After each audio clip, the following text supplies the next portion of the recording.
नमस्कार, मी श्रोती राहुल. महाराष्ट्राचे महानिर्णय या विशेष कार्यक्रमात तुमचं मनपूर्वक स्वागत करते. सुरुवातीलाच पाहूया एक मोठी बातमी. राज्यात अनेक ठिकाणी झालेल्या अतिवृष्टीमुळे पिकांचं मोठं नुकसान झालंय. जमीन खरडून गेली.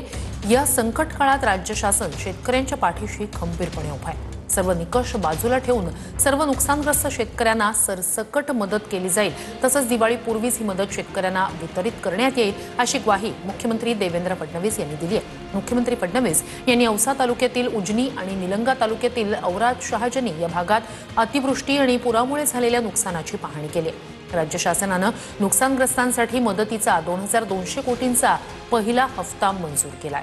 कुठलेही अधिकचे निकष न लावता आणि कुठे आवश्यकता असेल तर निकष शिथिल करून नागरिक केंद्रित मदत करायची आहे. ऑलरेडी आम्ही पैसे रिलीज करणं सुरू केलेलं आहे. दिवाळीच्या पूर्वीच आम्ही सगळ्यांना या ठिकाणी मदत करणार आहोत. उपमुख्यमंत्री एकनाथ शिंदे यांनी धाराशिव जिल्ह्यातील परंडा तालुक्यातील पूरबाधित करंजा गावाला भेट दिली. यावेळी त्यांनी अतिवृष्टीमुळे झालेल्या नुकसानाची पाहणी केली आणि वस्तीतील उपस्थित नागरिकांशी संवाद साधला. करडे वस्तीला बोटीनं जात त्यांनी शेती आणि मालमत्तेच्या नुकसानाचीही माहिती घेतली आहे. उपमुख्यमंत्री अजित पवार यांनी सोलापूर जिल्ह्यातल्या मोहोळ तालुक्यातील लांबोटी गावाला भेट दिली. यावेळी त्यांनी अतिवृष्टीमुळे झालेल्या पूर परिस्थितीची पाहणी केली. नदीकाठच्या गावांमध्ये मोठ्या प्रमाणावर झालेलं नुकसान लक्षात घेता शासनाकडून तातडीनं पंचनामे करत पूरग्रस्तांना मदत दिली जाईल अशी ग्वाही यावेळी अजित पवारांनी दिली.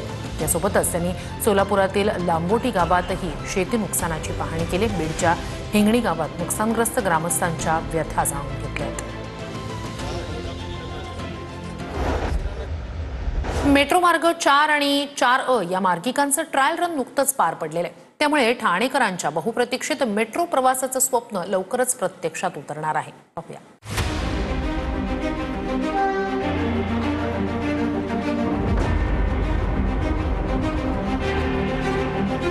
ठाण्यातील पहिल्या मेट्रोचं मुख्यमंत्री देवेंद्र फडणवीस आणि उपमुख्यमंत्री एकनाथ शिंदे यांच्या उपस्थितीत ट्रायल रन झालं. ट्रायल रनचा पहिला टप्पा घोडबंदर मार्गावरील गायमुख जंक्शन ते विजय गार्डन दरम्यान होता. मेट्रो 4 ही देशातील 58 किलोमीटरची सर्वात लांब मेट्रो मार्गिका असणार आहे. मेट्रो 4 मार्गिकेमुळे ठाणेकरांना थेट CSMT गाठता येणार आहे. मेट्रो मार्गिकेचा फायदा ठाणे शहर आणि उपनगरातील लाखो प्रवाशांना होणार आहे. तर मेट्रोचे सर्व टप्पे 2026च्या अखेरपर्यंत प्रवाशांसाठी खुले होणार असल्याची माहिती मुख्यमंत्र्यांनी दिली. हा देशातला सगळ्यात लांब मार्ग होईल. 58 किलोमीटरचा हा मार्ग होईल की ज्याच्यामध्ये जवळपास 21 लाख लोक रोज हे प्रवास करू शकतील. टप्प्याटप्प्यानं पुढच्या वर्षाच्या शेवटापर्यंत याचे सगळे टप्पे हे प्रवाशांकरता खुले झाले पाहिजेत, अशा प्रकारचा आमचा प्रयत्न आहे. ट्रायल रन नंतर आता मेट्रो लवकरच ठाणेकरांच्या सेवेत दाखल होणार आहे. या मेट्रोमुळे वाहतूक कोंडी मोठ्या प्रमाणात कमी होणार असंही बोललं जातंय.